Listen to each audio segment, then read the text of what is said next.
Word had reached the city and found its way to the palace. The party was spotted outside our walls, a meandering snake of warriors en route to us. They would be here soon, once they finished the ascent, through the winding labyrinthine streets. The Lord Chamberlain was much too distracted to give me a proper flogging. Under normal circumstances, Kelby liked to linger over his work, panting in delight as he delivered each blow to the exposed flesh of my back. He would wait, as I recoiled and tensed in pain, wait until I relaxed, wait until my body eased, and then he would strike again. He was an expert at meting out abuse, just as I was an expert at taking it. His dry fingers often trailed down my spine, a disturbing caress between the flays of the whip. Today there were no such caresses, as I clutched my gown to my chest for modesty's sake. I leaned over the desk where he had directed me to take my position. He'd interrupted our harp lesson. Mistress Githa, the resident harpist, had fled the room when he arrived and announced that he had come to administer my punishment. Residents of the palace fell into two categories, those who could stomach my whippings and those who could not. Kind-hearted Githa was in the latter group. Members of that set never stuck around to witness the uncomfortable occurrences. No one ever objected, though. No one intervened. It was simply not done. Kelby hurried about his task, lacking his usual vigour and thoroughness today, clearly resentful that I was keeping him from other diversions. No doubt he wished to be among the courtiers, hanging from the ramparts, marvelling at the procession of battle-hardened warriors riding into the palace. My sisters watched as my lashing was imposed. That was the protocol. Always. Perfect ladies, all in a row, princesses bred to be queens, their hands demurely clasped in front of them, suffering the sight.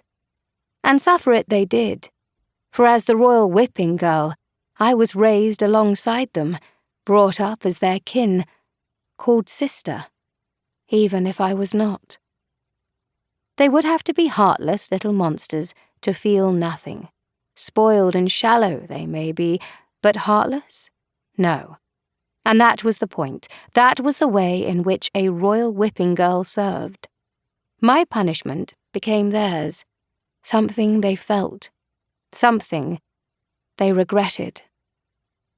Ever since we were little girls, we had done everything together, played together, ate together, took lessons together.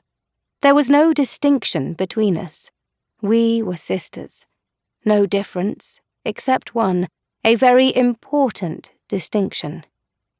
I was the only one to bear any punishment. Fiona and Sibylla shifted restlessly where they stood. They, too, longed to join the revelry and feast their eyes upon the infamous warriors from the Borderlands. More animal than man, they were rumoured to be, and the reason our kingdom prospered and remained intact. For decades, they had successfully kept the enemies to the north at bay. The dragon threat was gone, ended 100 years ago, following the Hormong, that brutal final battle of the threshing which had driven dragons to the edge of extinction. But there were plenty of other dangers out there to fill the vacancy.